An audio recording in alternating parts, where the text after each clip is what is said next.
Book 203. Good morning, good morning. Welcome back to Morning Motivation with Matthew Daniels, and today I'm going to tell you guys about Judas Iscariot and the betrayal of Jesus Christ. That's right, Judas Iscariot and the betrayal of Jesus Christ. But what is Matthew Daniels talking about? A long time ago, in the area of the earth once called Judea, a man named Jesus was traveling around the country of his birth, teaching people that the kingdom of God was at hand. This man, it is said, showed many signs and wonders, that he did indeed speak for the God of all creation, and he was in fact the prophesied Messiah that was supposed to come and reconcile mankind back to God. This man, Jesus, had 12 close disciples who he traveled with and taught his most secret teachings to. History records that one of his disciples, a man who we now call Judas Iscariot, eventually betrayed Jesus for 30 pieces of silver, and his betrayal led to the arrest and murder of Jesus. Because of this, the name of Judas has become synonymous with backstabbing and wickedness. However, this version of events is not entirely true. One of my ancestors lived in Judea at the time of these occurrences, and they have passed down the true story directly to me. It was told that the man's name was not Judas Iscariot, it was simply Judas, and the surname Iscariot was applied to him because of the group of mercenaries he belonged to before he became a disciple of Jesus, called the Sicarii. The Sicarii were known to carry small daggers concealed in their cloaks. At public gatherings, they pulled out these daggers to attack Romans and alleged Roman sympathizers alike, blending into the crowd after the deed to escape detection. Judas hated the Romans, and when he heard that the Messiah had come to bring an end to the Roman Empire, he eagerly joined the ranks of the disciples. Because of his undying loyalty to the cause, Jesus often spoke privately with Judas, and he taught him things that the other disciples were not privy to learning.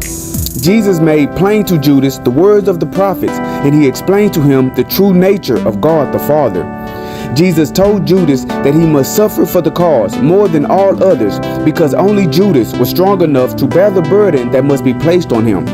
On the orders of Jesus himself, Judas allowed himself to be arrested by the Romans for a series of assassinations he participated in on behalf of the Sicarii. While in prison, Judas told the guards that he had information he would trade in exchange for his freedom.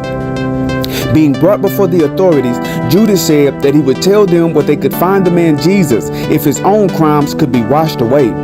Since Jesus had become public enemy number one, the authorities agreed to the terms, and to mock him, they paid him 30 pieces of silver. That being the exact amount the Sicarii were paid to assassinate Romans and Roman sympathizers. Judas took the money and came to Jesus by night and gave him a kiss on the cheek to identify him to the Romans.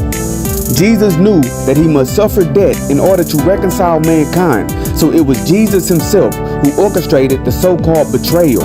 And Jesus then used his powers to make it appear as if Judas committed suicide, but even this is false. In fact, Judas lived until he was an old man, and he wrote a book explaining the things that Jesus taught him in private.